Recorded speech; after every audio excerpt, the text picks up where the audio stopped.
αισθητικό είτε σε δερματολόγο που θα μπορέσουμε να μας φύγει τελείως η κυταρίτιδα, αν γίνεται, γιατί οι περισσότεροι λένε ότι δεν μπορούμε. Βεβαίως υπάρχουν μέθοδοι και για την κυταρίτιδα. Υπάρχουν καταρχάς η πιο καλή μέθοδος και που έχει το καλύτερο αποτέλεσμα είναι η μεσοθεραπεία.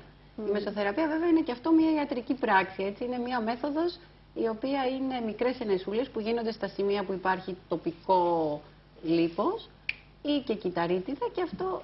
Οι ενέσεις αυτές έχουν μέσα διάφορες λιποδιαλυτικές ουσίες, οι οποίες βοηθάνε για την εξάλειψη της κυταρίτιδας ή για την μείωση πόντων. Ενδιαφέρον αυτό. Ναι. Υπάρχουν κάποιες βιταμίνες ή τροφές που είναι αντιγυραντικές, βοηθούν δηλαδή στο να σταματά... Ναι. Υπάρχουν κυρίως είναι η βιταμίνη C, η βιταμίνη Ε, η βιταμίνη Α. Όλες οι βιταμίνες βοηθάνε γενικώς, γιατί το δέρμα, σίγουρα, να μην ξεχνάμε ότι είναι ο καθρέφτης του σώματος και της υγείας γενικώς. Οπότε ένα φωτεινό δέρμα και ένα λαμπερό δέρμα δείχνει ότι υπάρχει υγεία στο σώμα γενικώς. Ένα δέρμα θαμπό ή ότι ρητίδες, έτσι άτονο, δείχνει ότι ίσως να υπάρχει και κάποιο πρόβλημα εσωτερικό.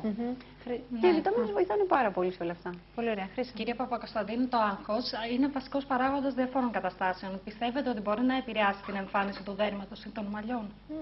Βεβαίως. Επηρεάζει αρκετά και το βλέπουμε αυτό. Το έχουμε βιώσει λίγο πολύ όλοι. Και των μαλλιών, γιατί πολλές φορές βλέπουμε ότι το άγχος μπορεί να είναι, το στρες γενικώς μπορεί να είναι μια αιτία για την τριχόπτωση.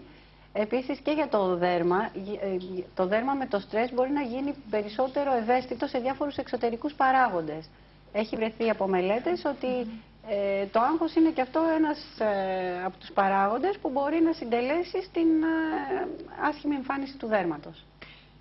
Να σας ρωτήσω, τα αντιοξυδωτικά βοηθάνε στην εμφάνιση του δέρματος? Γιατί έχει γίνει πολλής δώρος τελευταία για το πράσινο τσάι όταν πίνεις, για το ρόδι, για πολλές τροφές που περιέχουν. Όλα αυτά Και είναι και αντικαρκινικά, αν δεν κάνω λάθος.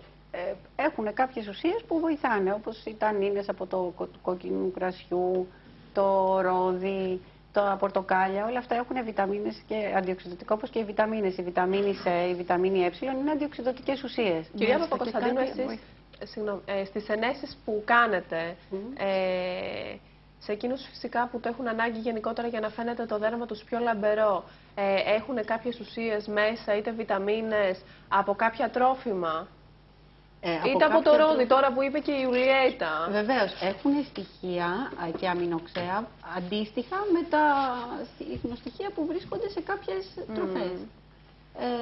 Αντιοξυδωτικές ουσίες, δηλαδή η μεσοθεραπεία, οι ενέσεις, τα υλικά που χρησιμοποιούμε για τη μεσοθεραπεία του προσώπου και του σώματος έχουν μέσα διάφορες αντιοξυδωτικές ουσίες, ειδικά τα υλικά που χρησιμοποιούνται για τη σύσφυξη και την τόνωση του δέρματος. Όλα μαζί λίγο πολύ, από ό,τι έχουμε καταλάβει, συντελούν στην αντιγύρανση, αλλά φαντάζομαι ότι πρέπει όταν κάνουμε μία θεραπεία να μην κάνουμε μόνο μία θεραπεία, δηλαδή να ακολουθούμε σωστή διατροφή, να μην καπνίζουμε, να τρώμε σωστά, δηλαδή πρέπει λίγο πολύ να μπει στη ζωή μας αυτή η διατροφή και αυτός ο τρόπος ζωής. Υγιεινός τρόπος ζωής. Βέβαια, αυτό είναι πολύ σημαντικό. Γιατί μόνο του, φαντάζομαι, η κάθε θεραπεία, μόνη της κάθε θεραπεία δεν φέρνει τα αποτελέσματα που θα θέλαμε. Σίγουρα ο συνδυασμός είναι πολύ σημαντικός, αλλά πολλές φορές είναι εύκολο να λέμε μια σωστή διατροφή, έναν υγιεινό τρόπο ζωής, χωρίς κάπνισμα, με άσκηση. Αυτά όμως πολλές φορές στην πράξη βλέπουμε ότι είναι πολύ δύσκολο να γίνουν. Δηλαδή, καθημερινά εγώ στο ιατρείο βλέπω άτομα τα οποία προσπαθούν, κάνουν προσπάθειες, υπάρχει θέληση, αλλά δεν μπορεί να γίνει στην πραγματικότητα. Οπότε γι' αυτό όλες αυτές οι μέθοδοι ιατρικές που χρησιμοποιούμε βοηθάνε πάρα πολύ και έχουν πολύ καλά αποτελέσματα. Βέβαια, το σωστότερο είναι να υπάρχει και ο συνδυασμός. Δηλαδή, και ο ίδιος στο σπίτι να προσπαθεί με όλους αυτές τις μεθόδους. Αυτό μάλιστα λέτε και εσείς. Ναι, αλλά ότι υπάρχει αποτέλεσμα όμως με τις ιατρικές μεθόδους, υπάρχει ένα πάρα πολύ καλό αποτέλεσμα και από μόνες τους. Δηλαδή, λειτουργούν από μόνες τους. Το μόνο σίγουρο είναι αυτό. Ηλιουέτα μου, για να κλείσουμε. Να σας ρωτήσω, είπατε πριν για τη μεσοθεραπεία όσον αφορά την κυταρίτιδα.